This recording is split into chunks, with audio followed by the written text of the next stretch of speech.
कभी कभी आप क्या सोचते हैं कि साला अपनी कोरोना ही नहीं है।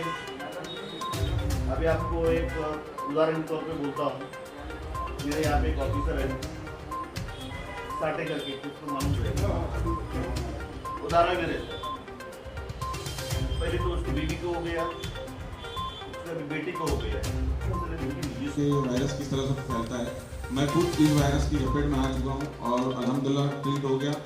आप लोगों की दुआ से, बुजुर्गों की दुआ से अल्हम्दुलिल्लाह मैं ठीक होकर फिर से आज आप लोगों के सामने खड़ा हूँ। तो ये वायरस बहुत खतरनाक है। ये बहुत से लोगों के मन में सवाल आता है कि ये वायरस है ही नहीं। बहुत से लोग बोलते हैं कि मीडिया फैला रही है, ऐसा कुछ भी नहीं है।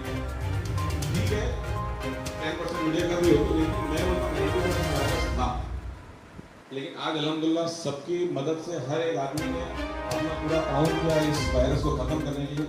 कोई भी महात्मा हो, एक आम पब्लिक क्यों ना, उसने पूरी तरह से ताउन करके ये बीमारी को ख़त्म करने के लिए पूरी तरह से मेहनत करते हुए आगे बढ़े। तो उसी तरह मैं आप लोगों से ये गुजारिश करता हूँ कि जुम्मा के दिन का खास तौर पर ख्याल रखते हुए किस तरह से करना है, आप अपना सुझाव रखिए ताकि सीनियर साहब और हम सब मिलकर डिस्कशन करें। साहब यहाँ पर डिस्कशन करने के लिए बुलाए हैं कि ये फाइट सबसे बड़ा अहम मसला है। बाकी 5 वक्त में तो कोई मसला आने वाला नहीं इंशाल्लाह कभी, लेकिन जुम्मा के दिन का जो क्राउड होता है, क्योंकि जुम्मा सब लोग तो जो 5 वक्त नमाज नहीं पढ़ पाते हैं, तो बहुत से लोग ऐसे हैं कि जो जुम्मा है जी जुम्मा पढ़ते हैं। इसमें मैं भी शामिल था बैठा है, लेकिन अल्हम्दुलिल्लाह अल्लाह ने हिदायत दी है, मैं चेंज हूँ। सर आपका नाम क्या और आपको अभी जो गाइडलाइन दी गई है सर उसके बारे में कुछ बताएं। मेरा नाम फ़खरुल इस्लाम शेख है। मैं धारावी की मस्जिद मोहम्मदी अहले हदीस जलील कंपाउंड का एक खादिम हूँ। और जो मस्जिद यहाँ से गाइडलाइंस हमें शाहनगर पुलिस स्टेशन से गाइडलाइंस वगैरह हमें बराबर मिली है, तो हम उसे पूरी तरह फॉलो कर रहे हैं। जैसे कि हम नमाजियों को जो भी है आना है, मस्जिद के चप्पल वगैरह बाहर रखते हैं डिस्टेंस में, प्लस मस्जिद में विदाउट मास्क नो एंट्री वो भी कर रहे हैं। यहाँ तक का इमाम साहब मस्जिद के नमाज स्टार्ट होने से और नमाज ख़त्म होने के बाद ऐलान करते हैं कि जो भी बीमार है या किसी को कुछ तकलीफ़ वगैरह है तो बराए मेहरबानी वो घर पे ही नमाज अदा करें, मस्जिद में नहीं आए। और मास्क और ख़ास तौर पे वज़ू वगैरह घर से करके आएँ। टॉयलेट का बिल्कुल नहीं के बराबर उपयोग करें, एकदम ज़रूरी है तो ही जाए मस्जिद की टॉयलेट यूज़ करने। ये सब चीज़ों का फॉलो अप बराबर से हो रहा है।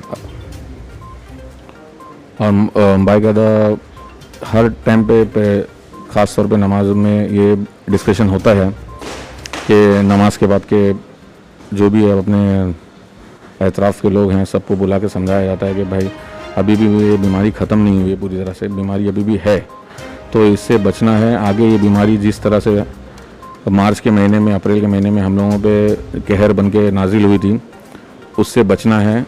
अभी अल्लाह के फजल करम से मस्जिद महाराष्ट्र गवर्नमेंट ने मस्जिद और सभी धार्मिक स्थल खोलने का फ़ैसला किया है। तो इस फैसले को देखते हुए हमारी भी जिम्मेदारी बनती है कि हम इसे अच्छी तरह से फॉलो करें और ये बीमारी दोबारा वैसे ही सर चढ़ के हमारे ना बोले। आमीन। धन्यवाद। सैनिटाइज़र क्या होता है कि अल्कोहलिक है, तो बहुत से हम अल्कोहलिक हम यूज़ नहीं कर पाते हैं सैनिटाइज़र, तो हमें क्या करना है, अल्कोहलिक सैनिटाइज़र ना यूज़ करते हुए डेटॉल 75% डेटॉल और 25% वाटर मिक्स करके हम लोग यूज़ कर सकते हैं, उससे कोई इशू आएगा नहीं। तो हम तो यही मस्जिदों में ऐलान कर रहे हैं। और एक स्प्रे बॉटल ले लें, जो भी मस्जिद में एंट्री करता है उसको हाथ में अपने हाथ से एक बंदे को रख के वो उसके हाथ पे मारे और वो अपना हाथ को सैनिटाइज करके देगा। धन्यवाद। सर सबसे पहले तो आप अपना नाम बताइए और ये जो मीटिंग आपने अटेंड की वो किस बारे में थी, उसकी डिटेल जानकारी दीजिए। देखिए, मेरा नाम शब्बीर है, ऐसा बाबू के नाम से जानते हैं लोग धारावी में। ये मीटिंग सीनियर साहब ने रखी थी। उन्होंने धार्मिक स्थल जो खुले हैं कोरोना के बाद, उन धार्मिक स्थलों पर जो कानून कायदे लगाए गए हैं, उन कानून कायदों को लोगों तक पहुंचाने के लिए कि मस्जिद वाले ट्रस्टियान और मंदिर वालों को भी उन्होंने बुलाए थे। मस्जिद वाले जितने भी हमारे ये सारी मस्जिद है धारावी की, जितनी भी मस्जिद है, ये मौला अली शाह बाबा की दरगाह के सदर हैं, ये कब्रस्तान वाली मस्जिद जो उनके सदर है, वो तमाम अलग अलग मस्जिद है, मदीना मस्जिद के से जुड़ा हुआ हूँ, ऐसे लोगों को, शकील भाई हैं, इनको सबको बुलाकर उन्होंने गाइडलाइंस दी है। ये गाइडलाइंस का पेपर उन्होंने दिया है क्योंकि उन्होंने ये बताना चाह रहे हैं कि देखिए बंद था, अब शुरू हुआ है। शुरू में थोड़ी सी आप लोग तवज्जो देंगे, ध्यान दोगे तो आने वाले दिनों में पूरी तरीके से खुल जाएगा। अभी खोला गया है, लेकिन कायदा कानून इसलिए है कि बीमारी वापस से दिल्ली के जैसा मामला ना हो, कहीं और जैसे खत्म होकर फिर शुरू हो गया। स्टार्टिंग पीरियड से ज़्यादा अभी दिल्ली में केसेस हो रहे हैं, तो धारावी हमारा 0 पर है, तो हमारी ये सारी कोशिशें रहेगी तो ही वो 0 पर बना रहेगा। तो हम लोग सीनियर साहब के भी बहुत आभारी हैं, उन्होंने बुलाया, मीटिंग की है, समझाया, डिस्कशंस की, ये पेपर्स बांटे, तो उसी मामले से आज हम लोग इधर हाजिर भी हुए थे और मीटिंग भी हो गई, अच्छी रही मीटिंग। और हम लोग इस पर कल से लगेंगे। जुमा का मामला ज़्यादा रहता है मस्जिदों में लोगों का, तो वो भी कम करना है, निशाने लगाना, कल बहुत सारा काम लोगों को करना है। और ये कोरोना बीमारी से लड़ने के लिए ये भी उसी जद्दोजहद में ये लड़ाई हम लोग लड़ रहे हैं जी। ये शकील भाई, आपका नाम बताइए और अपने मीटिंग में। मेरा नाम मोहम्मद शकील है। यहाँ धरावी में जो कब्रिस्तान है उसका मैं ट्रस्टी हूँ मैं। और जो बाबू भाई ने जो बतलाया, पूरा तफसील बतला ही दिया उन्होंने। बहुत अच्छी मीटिंग रही। सीनियर साहब को कुछ बात जो नहीं उनको वो ध्यान में थी, हमने भी उनको किया और लोगों ने काफ़ी कोऑपरेट किया हमारे साथ पूरा 8 महीना, हमारे मुसलमान भाइयों ने। और हम लोग उनको समझा रहे। हम लोग ने तो जिस दिन से मस्जिद खुली है उसी दिन से ऐलान कराना चालू कर दिया और इंशाल्लाह कल से हम ये ऐलान हम अपने पब्लिक में वायरल करेंगे। सब लोगों को जो भी है उनको बोलेंगे कि भाई आप 10 आदमी से मिलते हो तो 10 आदमी को बताओ, और वो 10 आदमी और 10 आदमी को बताएंगे, तो इंशाल्लाह एक दिन में तमाम लोगों को ये मैसेज मिल जाएगा कि भाई जुम्मा की नमाज के लिए क्या करना चाहिए और कितना एहतियात करने में हमारे लिए बेहतरी है। मेरे को तो मालूम ही नहीं है। जो मेरा नाम शेख दिन मोहम्मद है और धारावी तारवाड़ी कब्रिस्तान का मैं ट्रस्टी हूँ। और जो सीनियर साहब ने बताया और जो गवर्नमेंट का जो रूल है उनको हम सब मिलके फॉलो करेंगे। और जितने भी मस्जिद के इंतज़ामिया लोग हैं, ट्रस्टी लोग हैं, सब लोगों को समझाएंगे कि भाई ये रूल फॉलो करो और बेहतर से बेहतर कोशिश करेंगे कि लोगों को भी तकलीफ ना हो और हमारे लोगों को भी इंतज़ामिया को गौर करेंगे पूरा जो भी है। जी, मेरा नाम शकील खान है। ज़्यादातर वजू खाने के ऊपर से साहब ने बोला है कि वजू खाने को कम से कम यूज किया जाए, तो वो बात सही है। लोग ज़्यादा से ज़्यादा घर से वजू बना के आए। बाकी तो बाबू भाई ने सब बता ही दिया है और हमारे अकरम भाई से भी पूछ लो। मेरा नाम हाजी अकरम खान है। मैं मौला अली दरगाह मस्जिद का सदर हूँ और जैसा कि सीनियर साहब ने भी बुला के सबको गाइडलाइन दिया है तो उसको हम लोग फॉलोअप करेंगे और जैसा होगा वैसा सब कोऑपरेट करके उसको सही से यूज़ में लाएंगे सब चीज़। जेनेट 24 न्यूज़ को समय देने के लिए धन्यवाद। मैं रिपोर्टर एन सैयद। सर, जो धार्मिक स्थलें खुली गई है, अभी जो आपने गाइडलाइन दी सर, वो डिटेल। शाहनगर पुलिस स्टेशन के इलाके में जो हमारी मस्जिद है, आज वो मस्जिद के सभी मौलाना, सदर और कमेटी के जो मेंबर्स है उनकी यहाँ पर एक मीटिंग आयोजित की थी। महाराष्ट्र गवर्नमेंट ने 16 नवंबर से जो प्रेयर हॉल है, जैसे मंदिर, मस्जिद, चर्च, ये सब के लिए खुले किए। लेकिन कोरोना की जो बीमारी है, कोविड-19 जो है, वो पूरी तरह दुनिया से चला गया नहीं है। इसलिए किस तरह से सभी फॉलोअर्स लोगों ने खुद को, अपने परिवार को, समाज को सुरक्षित रखना चाहिए, उसके लिए जो गाइडलाइन बनाई गई है उन गाइडलाइन के बारे में उन्हें बताया गया। और लॉकडाउन में ये जो धारा 144 है ये कंटिन्यूसली चालू है। इसलिए पब्लिक प्लेस में किसी तरह से कोई जो भी प्रेयर होती है वो पब्लिक प्लेस में अलाउड ही नहीं, परमिशन है, उसके बारे में यहाँ पे सबको बताया गया। और हमारे यहाँ के जो मौलाना और जो ट्रस्टी है उन सभी लोगों ने यही बताया कि हम हर दिन मस्जिद में जो 5 वक्त की नमाज होते उस समय सभी हमारे भाइयों को अनाउंसमेंट करके बताएंगे। अगर मस्जिद में नमाज होती है तो पहली जमात, दूसरी जमात या तीसरी जमात भी हो सकती है, लेकिन वहाँ पर बीमार इंसान है, माइनर है या जस्ट सीनियर सिटीजन जो है, उन लोगों को गाइडलाइन के मुताबिक प्रे करने के लिए परमिशन दी जाएगी और सभी लोगों ने मान लिया है। Thank you. सर, आपको क्या लगता है लॉकडाउन के बाद ये जो स्थानिक प्लेसेस है उसको खोलना चाहिए या नहीं? ये खोलना सभी लोगों की एक डिमांड थी, तो गवर्नमेंट ने तो सबको परमिशन दे प्रे करने के लिए, लेकिन सभी लोगों का अभी फ़र्ज ये है एज ए जिम्मेदार नागरिक करके उन्होंने जो अपने खुद के परिवार के लिए, समाज के लिए, देश के लिए जो अच्छा है वो गाइडलाइन को उन्होंने फॉलो करना चाहिए। Thank you sir. आपने जो भी मीटिंग रखे थे वो किस बात की मीटिंग थी और उसमें आपने क्या रूल्स एंड रेगुलेशन बताए? लॉकडाउन की पीरियड में जो धार्मिक स्थलों के ऊपर कुछ निर्बंध थे वो सरकार की तरफ से उठाए गए हैं और धार्मिक स्थल खोलने के लिए परमिशन दिया है।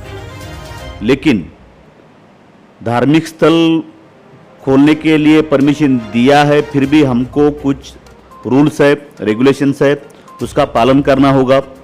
उसमें ऐसे रूल्स है कि जो 10 साल के नीचे के बच्चे हैं, 65 साल के ऊपर के जो बुजुर्ग लोग हैं, उन्होंने मस्जिद में नमाज के लिए नहीं आना चाहिए। दूसरी बात है, मस्जिद में जो वजू खाना रहता है, वो वजू खाने में बहुत सारे लोग भीड़ करके हाथ धोते हैं। तो सबको रिक्वेस्ट किया है मैंने कि हर एक ने अपने घर से ही वजू करके आना चाहिए, मस्जिद में वजू नहीं करना चाहिए। उसके अलावा मस्जिद में जब भी नमाज के लिए लोग बैठेंगे, नमाज करेंगे, तो सोशल डिस्टेंसिंग का पालन करना बहुत ज़रूरी है। जैसे कि भीड़ करके नहीं बैठना चाहिए। मस्जिद में समझो 2 गज की दूरी के ऊपर बैठ के, समझो 100 की कैपेसिटी है तो 100 लोग ही वहाँ पे बैठना चाहिए, 100 से ज़्यादा लोग नहीं होना चाहिए।